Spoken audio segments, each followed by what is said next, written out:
Estamos estudiando, hermano, la creación de la Jerusalén, o la creación, perdón, de Israel. Creo que este es la quinta enseñanza que vamos a tener sobre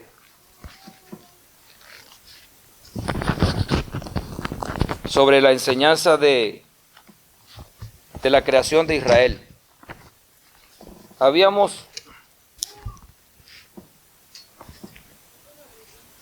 ¿Se frizó?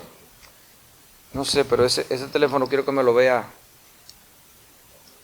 Ese teléfono me dijo que tenía un virus. Y no es el corona.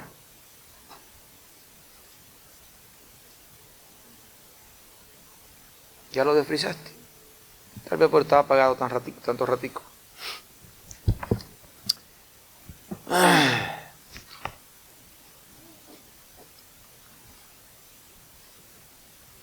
Señor. Amén. Amén. Amén, no, amén, amén, mi hijo. Amén.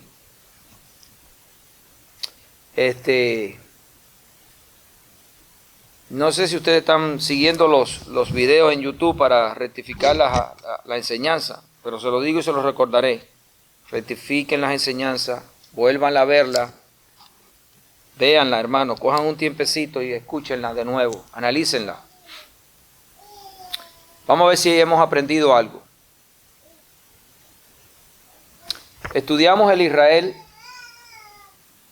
que Dios hizo a partir de Adán, el primer Adán, a través de Abraham. El primer Israel que se le dio la ley. A Israel se le dio la ley.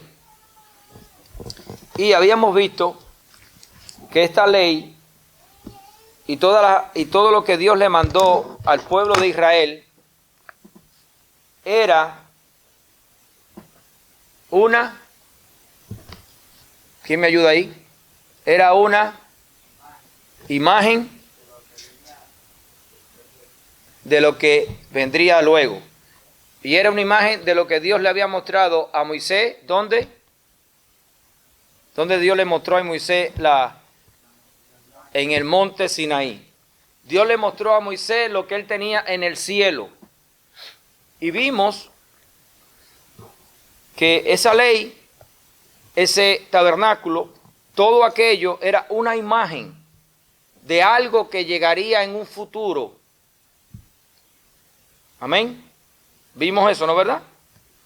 Entonces, todo lo que Dios dio en el monte Sinaí era una imagen de la verdad. Vimos que Dios llamó al pueblo de Israel, constituido por, ¿cuántas tribus? 12 tribus. Y le enseñó al pueblo de Israel cómo deberían ellos de organizarse alrededor del tabernáculo. ¿Se acuerdan? Y estaban distribuidos 12 tribus.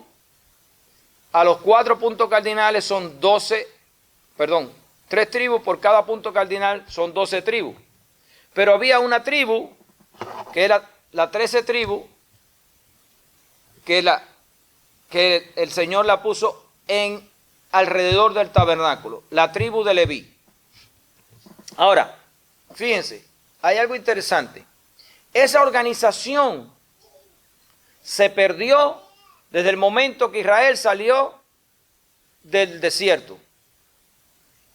Desde que ellos salen del desierto, más nunca existió esa organización. Eso nos da un símbolo de que esa organización y eso que había en el desierto no era eterno.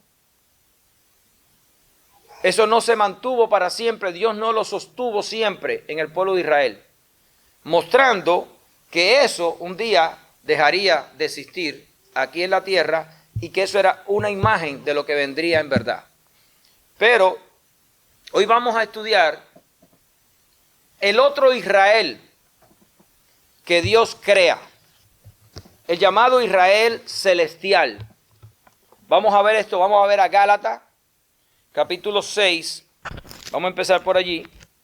Antes de continuar, vamos a leer aquí en Gálatas. Gálatas 6, verso 15, verso 16. Y a todos los que anden conforme a esta regla, paz y misericordia, sea a ellos, fíjense, y al Israel de Dios. Si usted se da cuenta, aquí el Israel de Dios y a ellos no es lo mismo. No sé en inglés cómo dirá, pero en el español cuando eso se lee, se ven dos partes. Gracia y paz a ellos y al Israel de Dios. Porque si quitara la I, sí sería la misma parte. Gracia y paz a ellos, al Israel de Dios. Sería entonces lo mismo. Y lo vamos a descubrir al final quién es cada uno. Esta revelación es súper importante que se entienda en la iglesia, aunque parezca que no. Aunque no lo escuchen mucho por ahí y muchos estén equivocados. Pero hoy no, creo que llegaremos tal vez la próxima vez a entender un poco mejor esto. Entonces, el Israel de Dios ahora es lo que vamos a estudiar. La mayoría de la humanidad piensa que el Israel de Dios es el Israel que está allá en el Medio Oriente, que en este momento está más que nada en las manos de los judíos. Ok, vamos a ver en 1 Corintios capítulo 15, desde el verso 42 en adelante, algo interesante. Así también es la resurrección de los muertos. Se siembra en corrupción, 15:42, Corintios, primera. Así también en la resurrección de los muertos. ¿Quién quiere llegar a la resurrección de los muertos? ¿A cuál de ellas? Porque todo hombre va a llegar a la resurrección de los muertos. ¿Saben ustedes eso? Todo hombre va a resucitar un día, buenos y malos. Todos. Aquí no se va a quedar nadie sin la resurrección. Pero la resurrección de los muertos que se está refiriendo aquí es al rapto. A la primera resurrección humana de los hombres. Dice, así también es la resurrección de los muertos. Se siembra en corrupción, resucitará en incorrupción. Nosotros queremos resucitar en incorrupción. Ese es el deseo de todo aquel que ama a Dios, estar con Él incorruptible. Se siembra en deshonra, fíjense, hay dos siembras, una en corrupción y otra en deshonra. Resucitarás en gloria.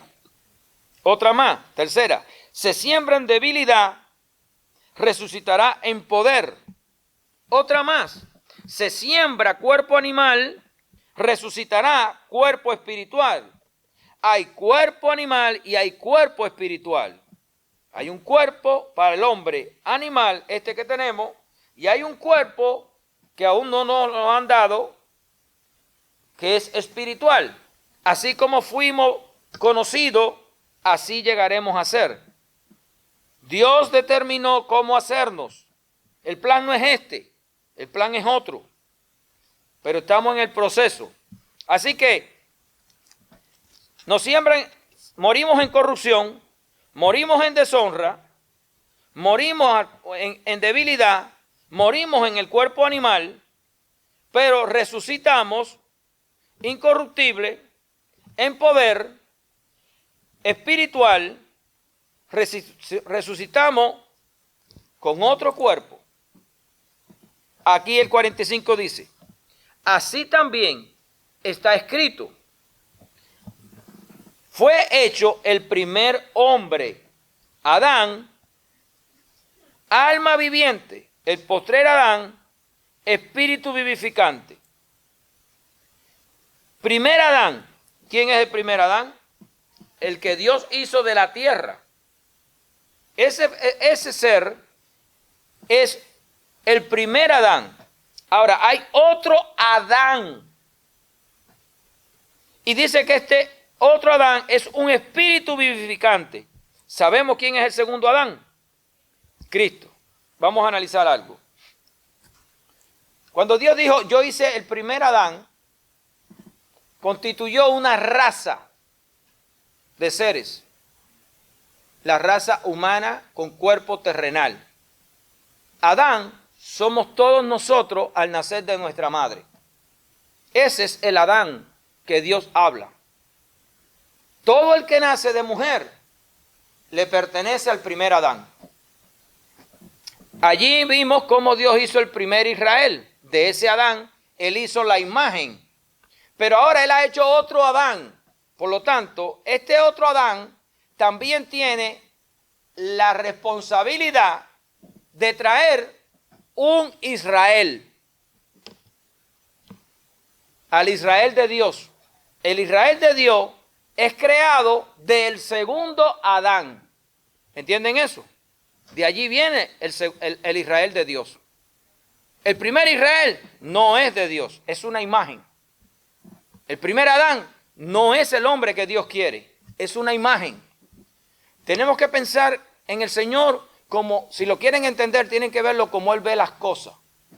Él ve el principio y el fin. Nosotros tenemos que aprender a ver el principio y el fin de las cosas para entender a Dios.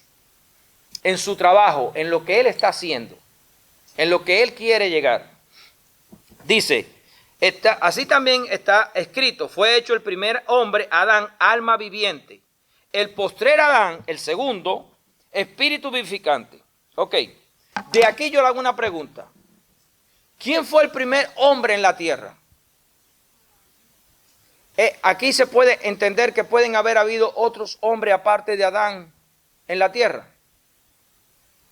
¿Ustedes creen que podía haber hecho Adán y haber hecho Dios otros Adancitos, otros hombres, no sé cómo llamarle? ¿Cómo es posible? No, yo no estoy hablando de que Dios no pueda, que si Dios lo hizo. Es decir, que el primer hombre no es Adán, habían otros hombres allí también. El único primero. ¿Me estás entendiendo? Por ahí hay una doctrina ya que está creciendo, en que Dios hizo muchos hombres y Adán fue un especial entre los hombres.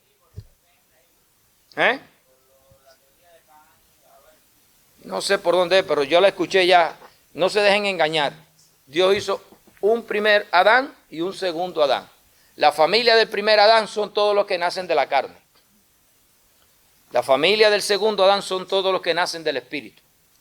Como dice aquí, el primer Adán es alma vivificante, el segundo Adán es espíritu vivificante. Mas lo espiritual no es primero, y lo establece bien claro, sino lo animal, luego lo espiritual. Es decir, tenemos que nacer con este cuerpo animal. Este cuerpo se le llama cuerpo animal, a este hombre se le llama hombre animal. El primer hombre es de la tierra. El primer hombre es de la tierra. ¿Por qué? Porque lo hicieron con tierra. Dios tomó tierra y hizo a Adán. Cogió la costilla de tierra de Adán, que es tierra, e hizo a la mujer. El primer hombre es tierra. Ahora, el primer hombre es de la tierra, terrenal. El segundo hombre, que es el Señor, es del cielo. El segundo hombre, el segundo Adán, viene del cielo. No tiene nada que ver con la tierra. No participa de la tierra su sustancia. La sustancia de Cristo no tiene nada que ver con la tierra. Absolutamente nada. Aunque haya pasado por el vientre de María.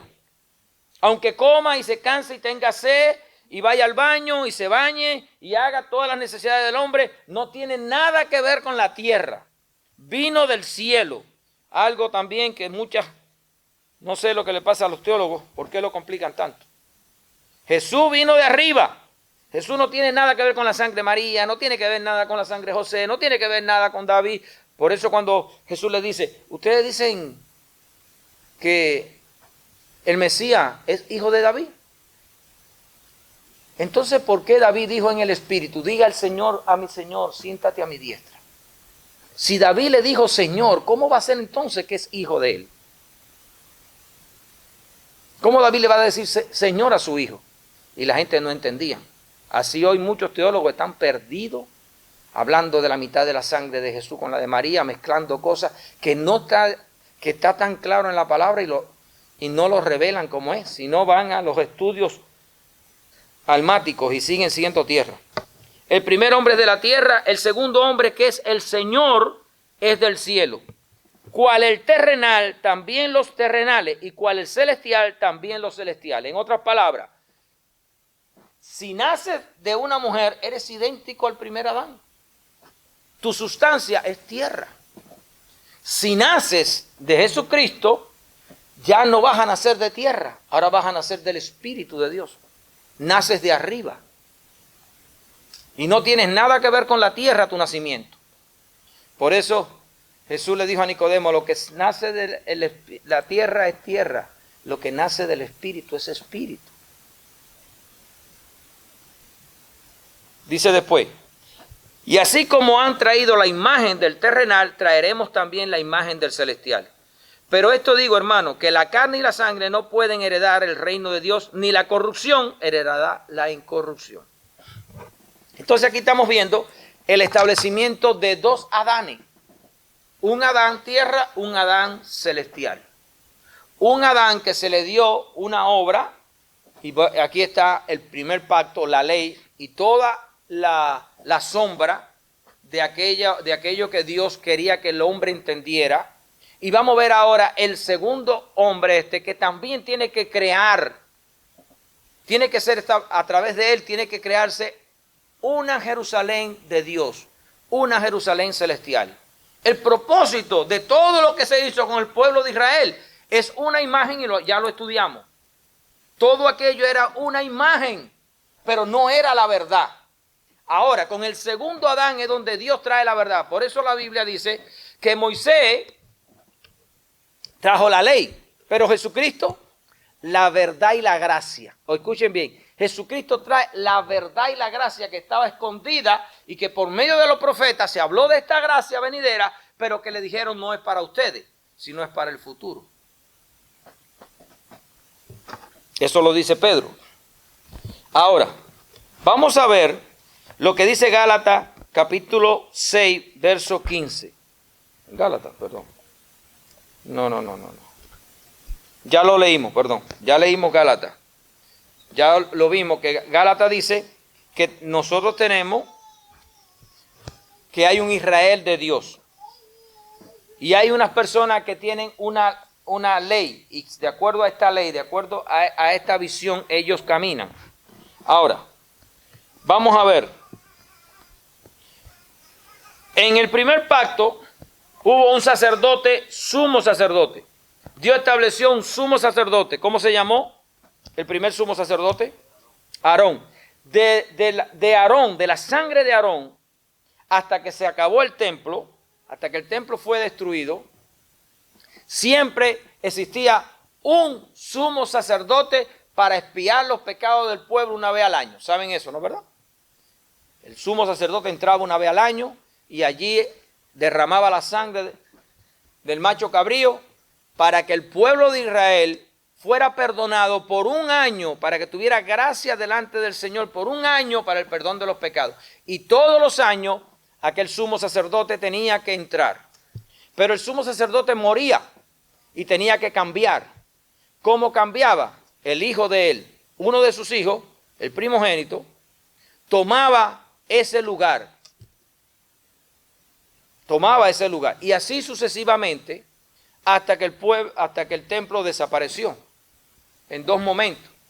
Cuando se lo llevaron a Babilonia y después cuando lo destruyó Tito en el año 70 después de nuestro Señor Jesucristo, que entró Roma y destruyó el templo. Todo ese tiempo había una sucesión de sumos sacerdotes. Y había también una sucesión de sacerdotes, que eran los levitas, la tribu de Leví, que ya la estudiamos. Esas personas, Aarón es levita, esas personas oficiaban los sacrificios y todo lo que se necesitaba hacer por la ley, manifestando que un día vendría la verdad, pero ellos no lo entendían. Ellos no entendieron nunca al Señor, ni lo que el Señor les dijo, aunque se lo dijo de muchas formas. Vamos a leer el capítulo de Hebreos 5. Vamos al capítulo 5 de Hebreos. Aquí hay que leer, yo le dije, hermano, tenemos que leer. Esto no es de tanto explicar, sino de leer para entender. Capítulo 5, verso 1 al 10 dice, dice el Señor, porque todo sumo sacerdote tomado de entre los hombres es constituido a favor de los hombres. En lo que a Dios se refiere, esto es importante. Sumo sacerdote es una persona que está puesta para interceder por los hombres en la tierra, para que Dios tenga misericordia, para buscar de que Dios tenga favor para con los hombres. Es el objetivo del sumo sacerdote o de cualquier sacerdote. Para que presente ofrenda y sacrificio por los pecados, para que se muestre paciente con los ignorantes y extraviados, puesto que él también está rodeado de debilidad, y por causa de ella debe ofrecer por los pecados, tanto por los pecados del mismo, como también por lo del pueblo. Todo el sacerdote, de parte de Aarón y de los levitas, tiene que hacer esto. Es decir, tiene que ofrecer sacrificio por él y por el pueblo. Y nadie toma para sí esta honra. En otras palabras, nadie puede poner un sacerdote porque se quiere poner. Es Dios quien lo determina. Dice, sino el que es llamado por Dios como lo fue Aarón. A Aarón se le dio el lugar de sumo sacerdote y a su descendencia. Eso no lo determinó hombre, lo determinó Dios. Y solamente Dios. Porque es Dios quien determina quién puede ser sacerdote. Y aquí hay doctrinas terribles. En muchas religiones piensan que ellos pueden ir a buscar intercesores delante de Dios y ponen a cualquiera. Ponen a María, ponen a Pedro, ponen a Juan, ponen los santos, ponen los demonios, ponen a lo que le da la gana. Pero Dios no los puso a esas personas a interceder. Esa ignorancia es terrible, eso se llama idolatría. Y el que hace eso está faltándole al Señor y está rompiendo la ley de Dios. Porque nadie puede poner a nadie para que interceda por nadie. Solamente es Dios el que lo pone. ¿Por qué? Porque yo tengo problemas. Él es el juez. Él es el que puede determinar cómo yo puedo llegar a Él. No soy yo cómo puedo llegar a Él. Él es el que determina eso. Yo soy un pecador. Pero la humanidad ignorante tristemente no sabe eso y actúan mal. Dice, y por causa de ella debe ofrecer por los pecados tanto por sí mismo como también por el pueblo. Y nadie toma para sí esta honra, sino el que es llamado por Dios, como lo fue Aarón. Así tampoco Cristo se glorificó a sí mismo haciéndose sumo sacerdote. Cristo no se hizo sumo sacerdote, sino el que le dijo, el Padre le dijo a Cristo, tú eres mi hijo, yo te he engendrado hoy. Como también dice en otro lugar, tú eres sacerdote para siempre, según el orden de Melquisedec. Jesús no se hizo sumo sacerdote. A él lo hicieron sumo sacerdote. ¿Entienden? Ahora, ya estamos viendo que en el primer pacto hay un sumo sacerdote. En el segundo pacto hay un sumo sacerdote. Y Cristo en los días de su carne, ofreciendo ruegos y súplicas con gran clamor y lágrima al que le podía librar de la muerte.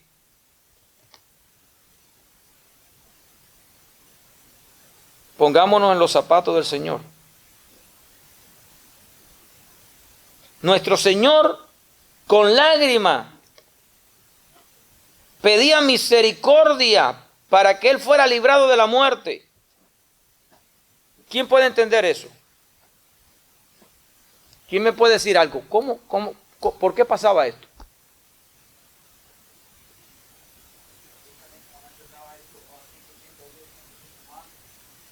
Ok.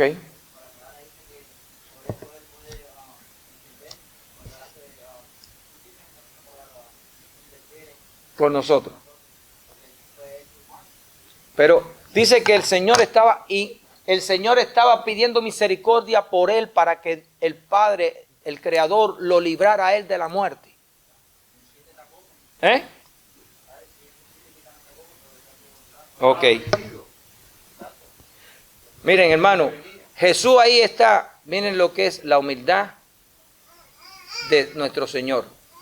Él sabe que si el Padre no lo protege, él puede pecar. Él sabe que si él toma la fuerza por lo que él es, yo soy el Hijo de Dios, y se hace excéntrico y orgulloso, él sabe que Satanás lo puede tentar y él caer en el momento donde él está, porque él sabe que él tiene que sufrir. Por eso él dijo: Padre, si es posible, quítame esta copa, pero no se haga mi voluntad, sino la tuya. Pero él está pidiendo misericordia en el día de su aflicción, porque él sabe lo que él tiene que sostener.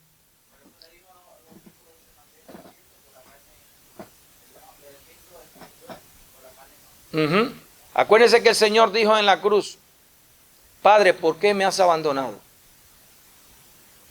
Esa palabra está hablando de la condición del sufrimiento tan fuerte que el Señor tiene en ese momento. Acuérdense que Dios dice: yo no puedo ver el pecado. Y la ira de Dios, hay que entender esto. La ira de Dios, usted se imagina la ira de Dios, cayó sobre Jesús por nosotros. La ira de Dios, eso fue lo que recibió Jesús. Jesús recibió el enojo de Dios, la ira de Dios. La recibió Jesús. Lo que había que pagar, lo recibió Jesús. Así que él sabía lo que iba a sufrir y la debilidad de su carne, aunque fue hecho con la sustancia divina, pero tenía la semejanza de hombre. Y aquí dice: y Cristo en los días de su carne, ofreciendo ruegos y súplicas con gran clamor y lágrima al que le podía librar de la muerte, fue oído a causa de su temor reverente. Cuando el Señor está siendo tentado, se viró a su Padre a buscar misericordia. Cuando Adán fue tentado, se viró hacia la mata a comer. Aquí está la diferencia. Aquí está la diferencia. Y nosotros también, hermanos, es en la misma posición para nosotros. No hay diferencia. Si en tu tentación no la disciernes, como Jesús la discernió, y no te viras hacia el Señor pidiendo misericordia para que tú puedas vencer la tentación, acuérdate que en tu fuerza no vas a poder vencer. Por eso Jesús dijo: sin mí ustedes nada van a poder hacer. Nosotros podremos hacer muchas cosas en el mundo: dinero, diversiones, casa, carro, ropa, comida. Lo podemos hacer porque lo hace el Hijo de Dios y lo hace quien no es hijo de Dios. Es más, los que no son hijos de Dios tienen más riqueza en la tierra que los que son hijos de Dios. Pero vencer el pecado sin Cristo no se puede. Vencer la tentación de Satanás sin el Señor no se puede. Allí es donde está el peligro. Porque las personas piensan que venciendo las necesidades en el mundo, las dificultades en el mundo, ellos están resolviendo los problemas. Sin embargo, resuelven problemas en el mundo, pero viven en pecado delante de Dios. Hace poco me contó una persona algo increíble, que si se los digo yo no sé cómo decir esto. Una persona que se llama me hace la historia esta. Es pastor, es una pastora y es una profeta. Y vive en fornicación. Y ella dice que no hay problema.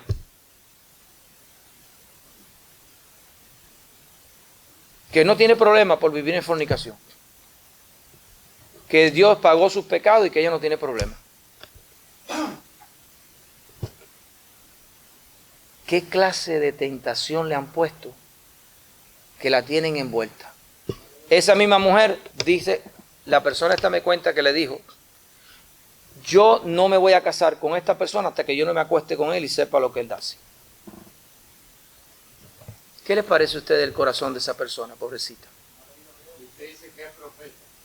Bueno, ella puede ser profeta, los profetas pecan, los pastores pecan. Que dice que Los evangelistas pecan, pero está como profeta en la iglesia. Los dones no tienen nada que ver con el pecado, son cosas independientes. La santidad es una cosa y la vida es otra, hermana.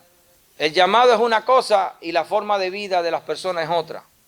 Le doy esto para que ustedes vean cómo una persona con capacidades se llenan de orgullo y consideran que ellos pueden vencer, tal vez porque le va bien económicamente, tal vez porque tengan una iglesia X, tal vez porque hacen lo que les da la gana, pero viven en pecado. Por eso Jesús le dijo en Mateo 7:21, en aquel día me dirás, Señor, Señor, en tu nombre profetizamos, en tu nombre, Señor, echamos fuera demonios. ¿Qué dijo el Señor? Apártense de mí, hombres sin ley.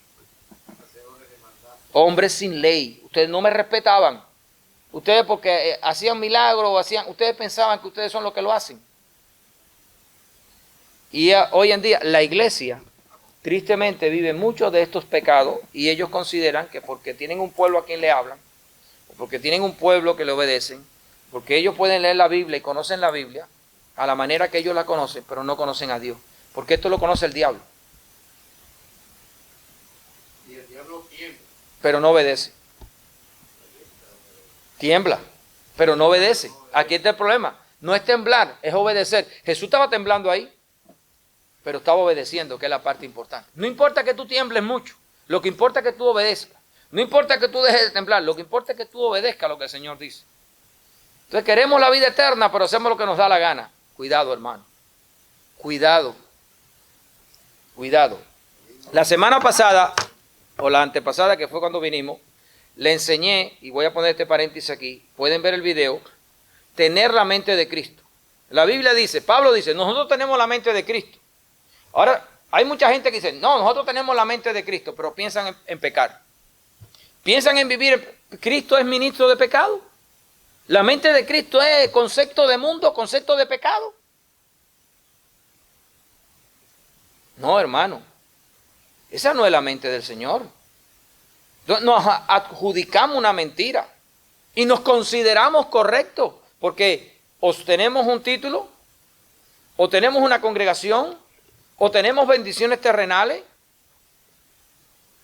Pero Jesús dijo bien claro, la vida del hombre no depende de la riqueza del mundo, hermano, ni de la sabiduría del mundo, agrego yo, ni depende de las actividades del mundo. Depende de que su alma sea protegida del pecado. Son dos cosas muy diferentes. Y tenemos que aprender a no pecar. Hay que aprender. Dice aquí, y aunque era hijo, por lo que padeció, aprendió la obediencia. Cristo aprendió a obedecer. Y nosotros tenemos que aprender a obedecer. Miren, le voy a decir otro secreto aquí del Señor.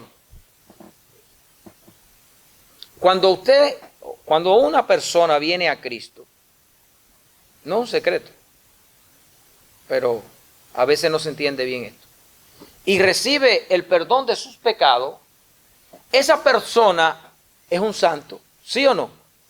No tiene pecado. Esa persona cuando recibió la sangre de Cristo, esa persona en ese instante es santo como el Señor es santo. En esa persona no hay pecado delante de Dios. No existe el pecado. ¿Falso o verdadero? Okay. Cuando Cristo nació en la tierra, ¿tenía pecado? No tenía pecado. Sin embargo, dice aquí que se perfeccionó en la obediencia. ¿En cuál obediencia? En que mientras él iba siendo mientras él iba siendo tentado a pecar, ¿qué pasaba? Él no pecaba. Esa era su mente. Su mente es, yo no voy a pecar, yo no le voy a faltar a mi Padre, yo solamente voy a obedecer a mi Padre. Entonces, Cristo nace en santidad y vive en santidad, y eso lo perfeccionó porque estuvo tentado a pecar, pero por cuanto no pecó, fue perfeccionado en obediencia. Porque la obediencia es ese trato de respetar la orden que papá da. Perfecto. Ahora, yo o usted, cualquiera, el día que recibió a Cristo, recibió el perdón de sus pecados, es santo. Pero ¿qué tiene que hacer esa persona desde ahí hasta que se vaya de la tierra? Perfeccionarse en la obediencia. Fíjense, es un santo y sale a caminar todos los días. Él tiene la decisión como Cristo de desobedecer o de obedecer. Pero ya es un santo. No hay diferencia. Igualito que el Señor. Santo delante del Padre. Pero en su caminar tiene que hacer, por eso dijo, el que dice que es de Cristo debe andar como Él anduvo. En la obediencia de la santidad, de no desobedecer al Padre. Y eso es lo que el Padre nos pide, eso es lo que Dios nos dice, santificaos. Porque ustedes son Jesús se santificaba todos los días. En todas las tribulaciones que él tenía, en todas las acechanzas del diablo, él se santificaba porque él no pecaba. Y eso es la obediencia, la perfección en la obediencia. Y eso es lo mismo, pasó con Jesús, que pasa con cada uno de nosotros. En Adán, ¿qué pasó? Adán era santo, pero cuando salió a caminar, se fue de lado. No siguió la línea recta. Y nosotros estamos llamados a ese mismo principio, que muchas veces el cristiano no entiende esto. Tengo la mente de Cristo, pero hago lo que me da la gana. No. Cristo hacía lo que el Padre decía, no peques, hijo mío. No peques, no peques, porque si pecas no te puedo sacar del infierno. No peques, mijo, porque si tú pecas no te puedo sacar del infierno, porque Él es santo y puro y justo. Si pecas, hijo mío, te me mueres, igual que el primero. ¿Están entendiendo? Es sencillo, pero es fuerte, pero es necesario y es bueno para nosotros. Y habiendo sido perfeccionado, vino a ser autor de eterna salvación para todos los que le obedecen. Y fue declarado por Dios, que es lo que estamos estudiando, sumo sacerdote según el orden de Melquisedec. ¿Quién determinó que Jesús fuera sumo sacerdote? Dios. ¿Quién dio la ley? Dios. No fue Jesús. Estamos hablando del Padre. Y por si hay algún tipo de confusión en alguno, acuérdense que Dios es uno, pero tenemos que ver las tres manifestaciones de Él. Padre, Hijo, Espíritu Santo, en cada obra de ellos. ¿Ok? Entonces, aquí vemos que ahora en la ley, en el primer hombre hubo un sumo sacerdote, con una condición. En el segundo hombre tenemos también un sumo sacerdote. El primero, ¿quién lo puso? Dios. El segundo, ¿quién lo puso? Dios también. Aquí no hay nada más nadie que ponga sacerdocio. Ok. Vamos a ir al 4:14. Aquí dice: por tanto, teniendo un gran sumo sacerdote que traspasó los cielos, ahora no tenemos un sumo sacerdote como el del primer pacto con el primer Adán, que vivía en la tierra y estaba en la tierra. No, ahora tenemos un sumo sacerdote que traspasó los cielos, Jesús, el Hijo de Dios. Retengamos nuestra profesión. ¿Y cuál es nuestra profesión? ¿Cuál es la profesión de nosotros los hijos de Dios, los cristianos? ¿Cuál es la profesión? Cristo Jesús. ¿Eh? Ser santo. Esa es la profesión de nosotros. Ser santo como Él es santo. Eso es lo que somos. Santos para seguir viviendo como santos. Nos santificaron para seguir siendo santos, hermano. Esa es la parte. Si quieres llegar a lo que leímos ahorita, al segundo Adán, y participar de esa primera resurrección, tenemos que ser santos como Él es santo. Hable. No, que fuimos escogidos no para ser santos, sino para ser santos. Amén. Dice: porque no tenemos un sumo sacerdote que no pueda compadecerse de nuestras debilidades, sino uno que fue tentado en todo según nuestra semejanza, pero sin pecado. Y si tú has sido perdonado de tu pecado, no hagáis lo que hace la puerca lavada, que va y se revuelca otra vez en el fanguero. No haga lo que hace el perro que vomita y se vuelve a comer su vómito. No vuelvas a tu basura, a tu pecado. Tienes que pensar como Cristo. Yo no puedo volver a lo que yo fui porque ya yo no soy de ahí. Yo soy del segundo Adán. Yo no soy del primer Adán. Algo que uno tiene que tener en la mente. ¿De qué Adán pertenecemos? Tengo el cuerpo del segundo Adán, pero tengo el espíritu. Perdón, tengo el cuerpo del primer Adán, pero tengo el espíritu del segundo Adán. Y tengo la promesa de alcanzar el cuerpo del segundo Adán. Entonces estoy en este proceso. Si no miramos eso, hermano, si no tenemos la mente de Cristo, Cristo no fue a la cruz sin fe. Cristo no fue a la cruz sin esperanza. Dice que por el gozo puesto delante de él, el gozo puesto delante de él, sufrió la cruz. Hebreo dice. ¿Cuál era el gozo de Jesús? Ok, pero ¿cuál era el gozo de Jesús al ir a la cruz? Nosotros. ¿Qué más? Saber que por medio de él se iba a redimir toda la humanidad. También, ¿qué más? Perfecto, ¿qué más? ¿Qué más?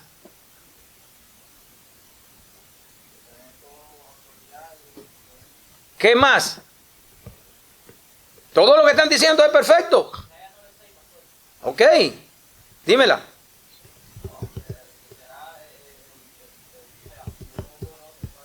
Ok, amén. Todo eso que ustedes están diciendo, Jesús lo tenía en el corazón. Venció la muerte y el hermano lo dijo.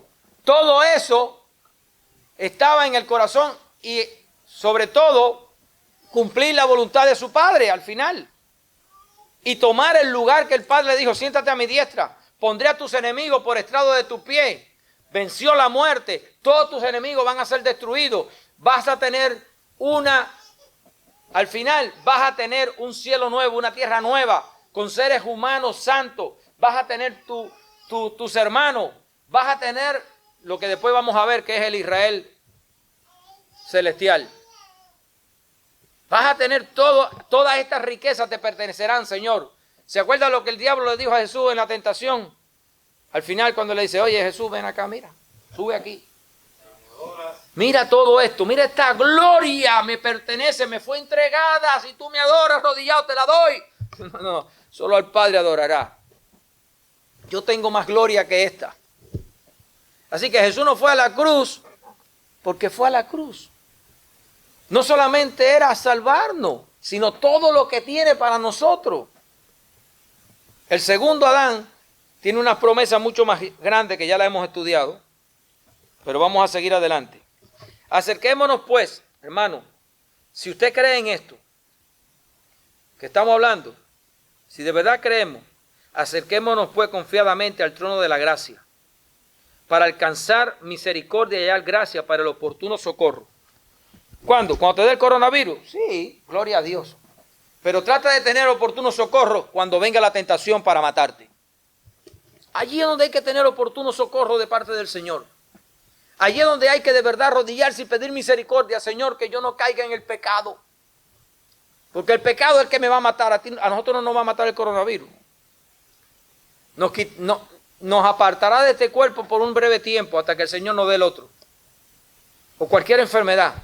Pero el pecado sí te va a apartar de Dios para siempre.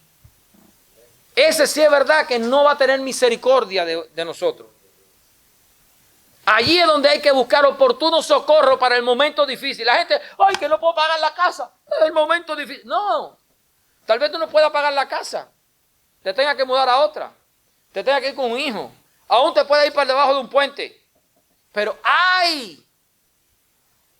Que el pecado te mate. Ahí sí hay peligro. No quiero decir que no se vaya a pedir por obtener la casa, el carro, la ropa, la comida. Sí, Dios lo dijo, yo se lo voy a suplir. ¿Qué vale más, la ropa o el cuerpo? ¿Qué vale más, la comida o el cuerpo? ¿Qué vale más para mí? Dijo el Señor. ¿La vida o la comida? Le digo, ¿qué vale más? Hombre de poca fe. Yo sostengo los pájaros, no lo voy a sostener a ustedes. Tranquilo. Pero la humanidad se ocupa más. Tristemente, los hijos de Dios en la tierra se ocupan más de las cosas que no deberían de ocuparse, de las cosas verdaderas. Por eso Jesús dijo, cuando yo vuelva, ¿hallaré fe en la tierra? ¿En qué andará mi pueblo? ¿Detrás de qué andará mi pueblo cuando yo regrese? Tristemente el pueblo de Dios anda por los caminos equivocados. Deberían de leer el Peregrino para ver si se dan cuenta de los peligros que hay en el camino. Entonces, hemos visto que tenemos un nuevo sacerdote. Pero quiero ahora mostrar también que ya vimos que en el primer Adán se hizo un sumo sacerdote. Se llamó Aarón. En el segundo Adán hay un sumo sacerdote. ¿Cómo se llama? Jesús nuestro Señor. Amén. La gloria sea para Él. Ahora, en el primer Adán se hizo un templo donde Dios iba a morar, ¿no es cierto?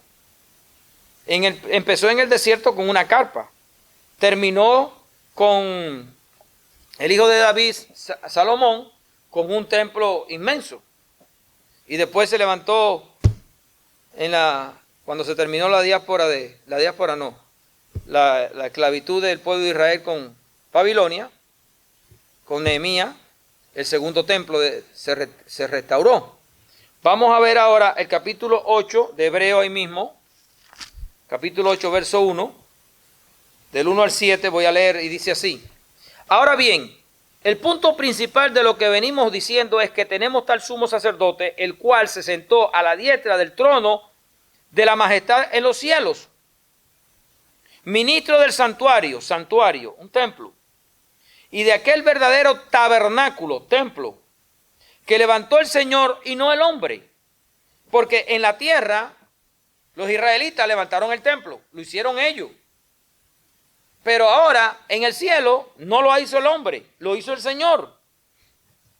Porque todo sumo sacerdote está constituido para presentar ofrendas y sacrificios, por lo cual es necesario que también éste tenga algo que ofrecer.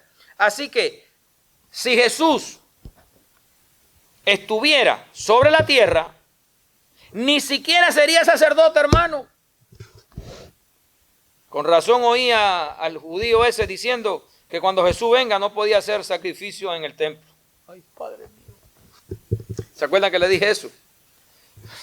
¿Usted piensa que Jesús va a venir aquí a matar un chivo y a presentarlo en el templo como sangre para perdón de los pecados de quién? Sí.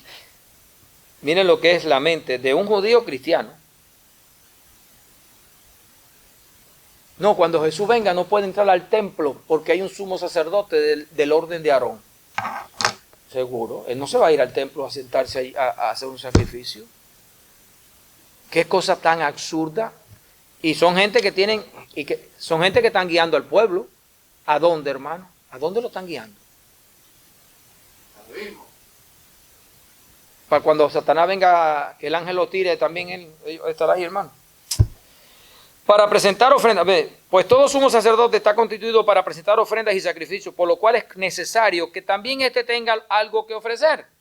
Así que, si estuviera sobre la tierra, ni siquiera sería sacerdote, habiendo a un sacerdote que presentan las ofrendas según la ley, lógicamente, los cuales sirven a lo que es figura y sombra de las cosas celestiales.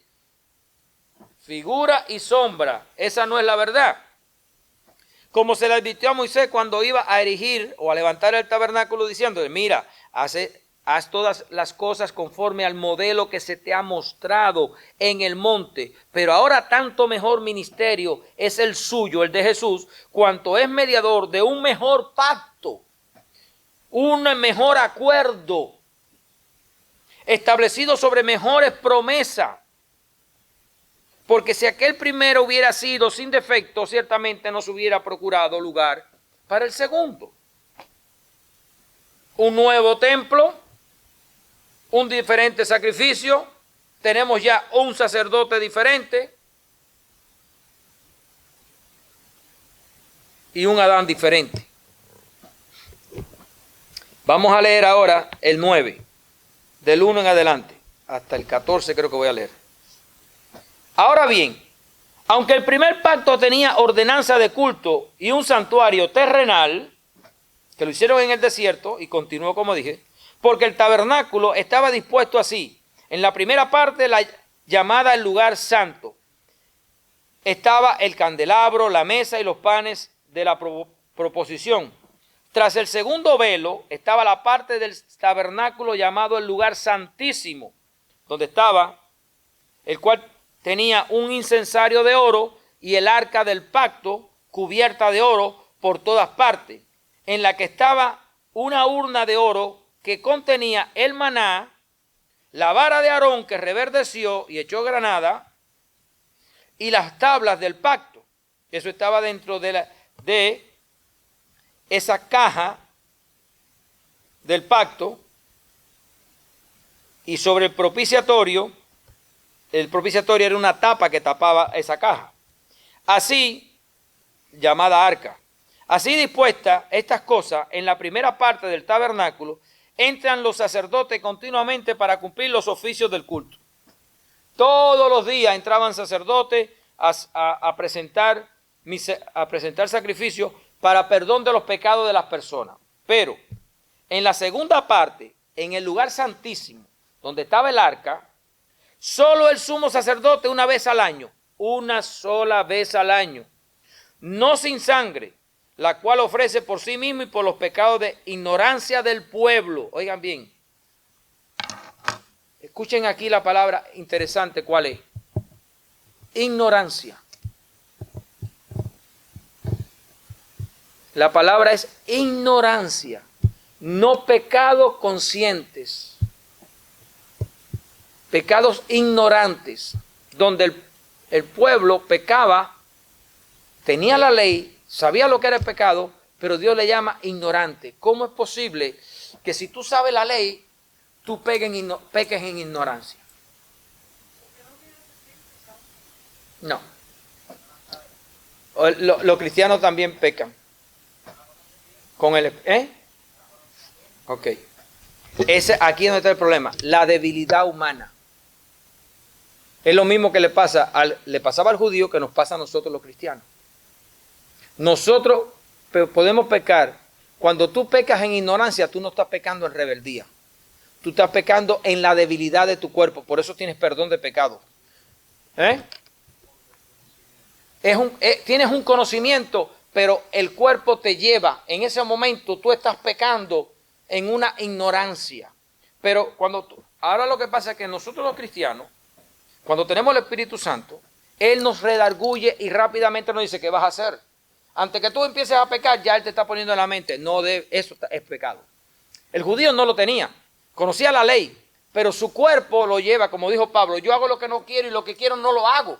Es el mismo problema, es el mismo problema. Ahora, la persona que dice, Dios dice aquí, no fornique, yo soy cristiano, yo tengo el Espíritu Santo, no, pero eso no hace daño, forniquemos, espérate, eso no es ignorancia. ¿Tú me entiendes? Ignorancia es que tú caigas en un desliz, pero que cuando el Espíritu te llama la atención, tú vires. Ignorancia del judío era que pecaba y cuando pecaba decía, oye, pequé. David pecó en ignorancia.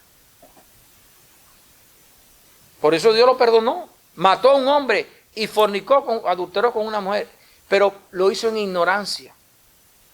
Porque su cuerpo lo llevó. Ahora nosotros como seres humanos lo culpamos. Mira lo que hizo David. Pero Dios había dicho, ese hombre tiene el corazón de acuerdo al mío. Él no quiere pecar. Pero Satanás lo tentó y lo llevó ahí. Lo llevó ahí. La palabra dice que Satanás tentó a David. Y cuando Satanás te tienta y te hace caer en tu ignorancia, tú tienes forma de recibir misericordia. Pero cuando tú eres un rebelde a conciencia, es diferente la cosa. Ahí hay peligro. Cuando tú eres rebelde a conciencia de que tú dices, no me importa lo que tú digas, yo hago lo que me da la gana. Ahí es donde está el peligro. No me importa que tu sangre hayas derramado, yo no la acepto. Ahí es donde está el peligro. Eso es pisotear la sangre de Cristo. Porque todo hombre peca. Por eso dice 1 Corintios de Juan. Pero no practica el pecado. Entonces el judío pecaba, pero no vivía practicando el pecado. Ellos iban y hacían sacrificios, buscando de ser libres de ese pecado. Y si tú vives pecando, sabiendo que estás pecando y sigues pecando porque tú quieres, ya no eres un ignorante. Ahora, tú puedes pecar y arrepentirte y decir, no, yo no sigo haciendo esto. Tal vez a los 5 años vuelve y das otro tropiezo, a los 2 meses, a los 4 días, pero vuelve otra vez y te echa para atrás. Pero no pecar a conciencia porque tu carne lo quiere y tú vas a hacer lo que te da la gana. No respetas a Dios. ¿En qué verso estoy, hermano? Pero en la segunda parte, solo el sumo sacerdote, verso 7, una vez al año, no sin sangre, la cual ofrece por sí mismo y por los pecados de ignorancia del pueblo, dando al Espíritu Santo a entender con esto que aún no se había manifestado el camino al lugar santísimo para el hombre, porque había un velo que separaba el lugar santo. Ese velo significaba que todavía el hombre no podía entrar en la presencia de Dios, porque la ley no lo permitía, porque la ley lo que lo acusaba. Pero el judío creía que ellos entraban a la presencia de Dios. No, ellos no podían entrar a la presencia de Dios. Eso ahí significaba eso. Ese velo decía, por medio de la ley ustedes nunca van a llegar a mí. Entre tanto que la primera parte del tabernáculo estuviera en pie, lo cual es símbolo para el tiempo presente, hoy, hermano, a partir de la muerte de Cristo, según el cual se presentan ofrendas y sacrificios que no pueden hacer perfecto en cuanto a la conciencia al que practica ese culto, ya que consiste solo en comida, en bebida, diversas abluciones, es decir, diversos líquidos que se ponían, aceite y cosas en los sacrificios, y ordenanzas acerca de la carne, ordenanza que se le daba al hombre, a esto, no haga aquello, etc. Impuesta hasta el tiempo de reformar las cosas. Pero estando ya presente Cristo, el Salvador, el Mesías, sumo sacerdote de los bienes venideros, por el más amplio y más perfecto tabernáculo, no hecho de mano, es decir, no de esta creación, y no por sangre de macho cabrío. El tabernáculo no tiene nada que ver con la tierra, es un tabernáculo que no es hecho por las manos del hombre. Así que tenemos un nuevo tabernáculo. No por la sangre de macho cabrío ni de becerro, sino por su propia sangre, entró una vez para siempre en el lugar santísimo, no todos los años, una sola vez, habiendo obtenido eterna redención para nosotros. Eterna redención. Es una redención para siempre. Porque si la sangre de los toros y de los machos cabríos y la ceniza de la becerra rociada a los inmundos santifican para la purificación de la carne, cuánto más la sangre de Cristo, el cual mediante el Espíritu eterno se ofreció a sí mismo sin mancha a Dios. ¿Por qué dice que se ofreció en el Espíritu eterno?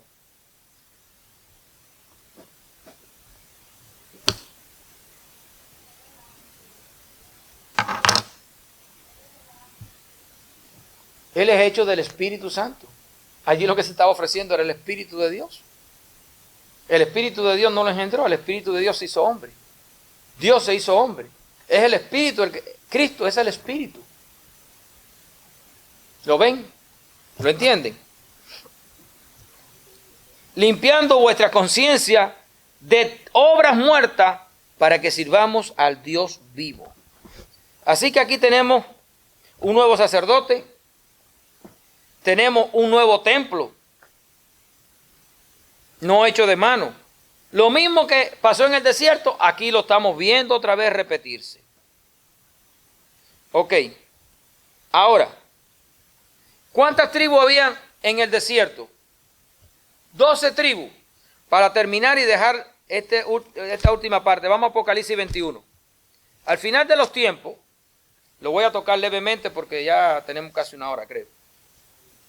¿Hora y media? No puede ser, hermano. ¿De enseñanza? ¿De enseñanza? Wow. Como se me va el tiempo a mí, ustedes me perdonan. Apocalipsis 21, 22 dice: Y no vi en ella templo, hablando de la ciudad de la nueva Jerusalén, la Jerusalén celestial.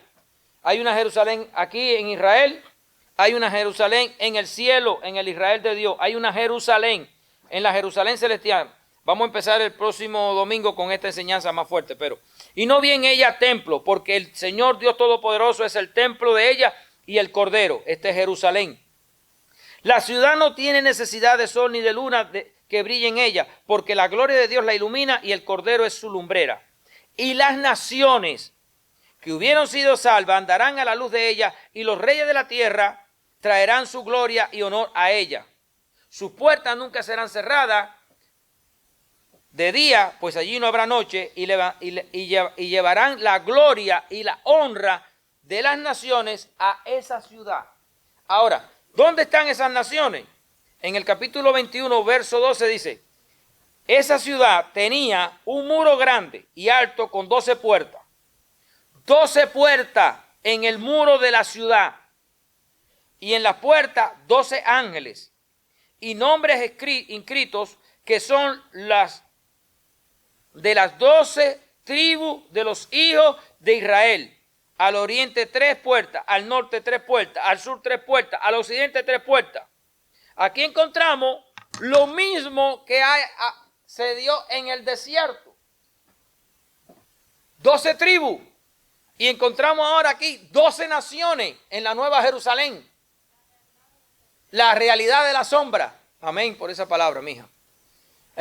Ahora nos encontramos que la ciudad de Jesús, la ciudad de la Nueva Jerusalén, la celestial, tiene 12 naciones afuera con 12 puertas para entrar. Y esto lo vamos a estudiar un poquito más profundo. Pero estamos viendo que lo mismo que Dios le dio a Israel en el capítulo 2 de Número, me vas a poner el tabernáculo y me vas a poner a las 12 tribus en cada punto cardinal. Aquí está lo mismo. 12 naciones en cada, 3 naciones por cada punto cardinal alrededor de la ciudad. Aquí estamos viendo ahora una Israel terrenal y una Israel celestial, una ciudad celestial y una ciudad terrenal. Un templo de Dios, un templo de Dios celestial y un templo de Dios terrenal. El templo de Dios terrenal estaba rodeado por hombres terrenales, 12 tribus. El templo celestial está rodeado por 12 ciudades. La misma visión del monte dado a Moisés, ahora lo estamos viendo en el fin de los tiempos, cómo va a quedar. Y de esto vamos a seguir hablando un poquito más profundo. Vamos a empezar ahí mismo. Vamos a continuar aquí el próximo domingo, si Dios me permite estar con ustedes.